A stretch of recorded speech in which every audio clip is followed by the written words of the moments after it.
This is the third part and the last part of discussion ng forces and components. So nung una, yung slope natin at angle is nakadikit sa mismong force. Pangalawa naman, yung ating force ay naka-perpendicular dun sa inclined plane. Pangatlo, merong mga inclined plane pero yung forces ay horizontal and naka-vertical. Ang gagawin natin ngayon ay yung mga forces na to ay i-convert natin sa tinatawag na parallel and perpendicular components. Paano yon? If we say parallel, parehas sila ng direction or ng inclination dun sa inclined plane. Ito ang parallel component ng horizontal force na to sa kanyang inclined plane. Ito naman ang parallel component ng force na vertical dito sa inclined plane.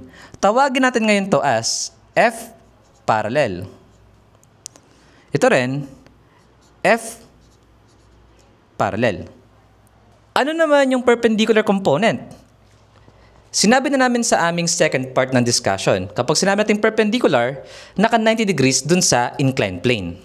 Ito yung perpendicular component ng ating horizontal force. Tawagin natin ngayon to as F perpendicular. Ito naman yung perpendicular component ng vertical force.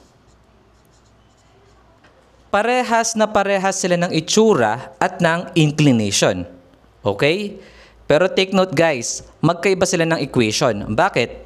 Kasi ito, horizontal force. Ito naman, vertical force.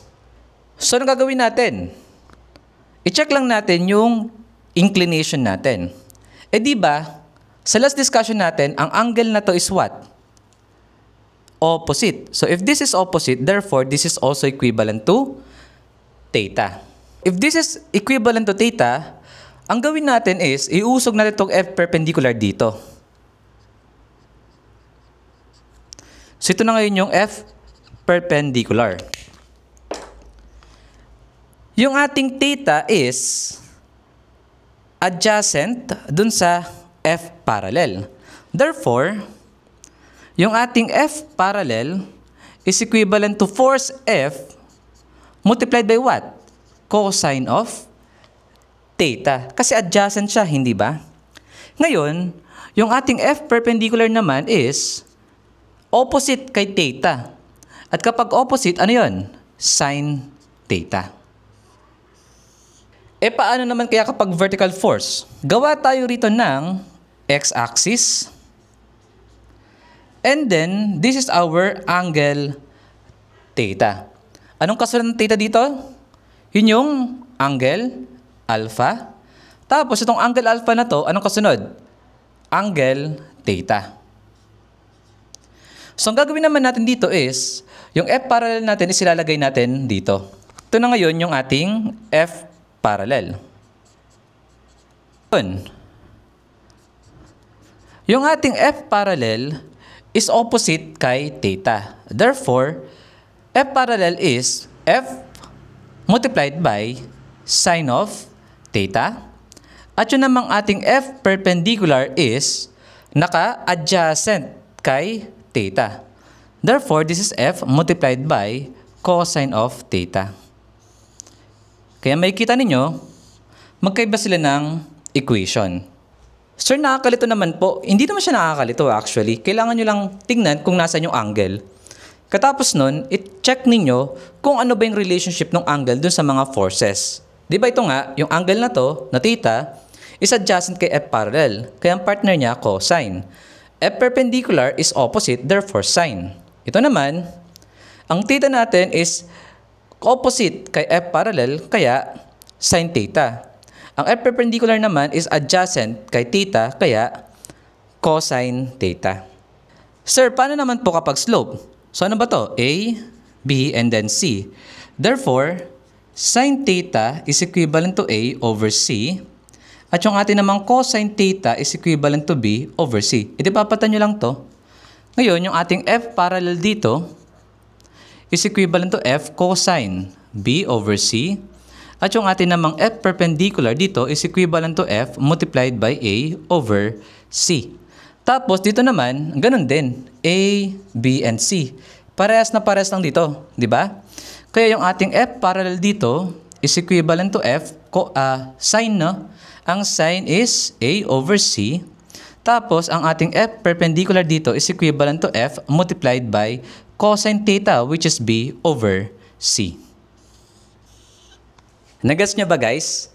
Actually, hindi nyo naman talaga kailangan na mag-memorize ng mga equation na to.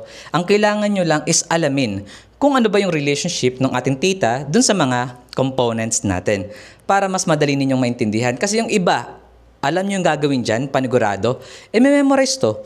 At since memorize nyo siya, nakakalito yan. For example, memorize ko F parallel F cosine theta dito sa horizontal force. Ang F parallel naman dito sa vertical force is sine theta. Tapos kapag nag-quiz na kayo, malilito kayo, makakalimutan ninyo. At yun yung mali. Kaya sa lahat ng mga tinuro namin sa first, second, and third part, ano nga ba talaga natutunan ninyo? Mag-memorize ng equation? No. Dapat natutunan ninyo yung mismong concept. Ano yung concept na yun? Yung concept ng SOHCAHTOA, na kung saan dapat alam ninyo yung relationship ng angle dun sa mga components natin. Mapa vertical man yan, horizontal components, mapa parallel man yan, or perpendicular components, or kaya vertical and horizontal components kapag yung ating force ay perpendicular dun sa ating inclined plane. You don't have to memorize. Ngayon naman, kung gusto niyo tignan yung mga problem sets namin, punta kayo sa aming YouTube channel. So once na nasa homepage na kayo, i-swipe nyo lang pababa, tapos punta kayo sa playlist ng Statics of Rigid Bodies. So makita nyo na dyan yung napakaraming playlist from chapter 1 to chapter 8. Sunod-sunod yan. So yung topic na yun is under dito sa forces and components. So marami kaming mga example problem dyan. And don't worry guys, very detailed yung pag-solve namin ng mga problems.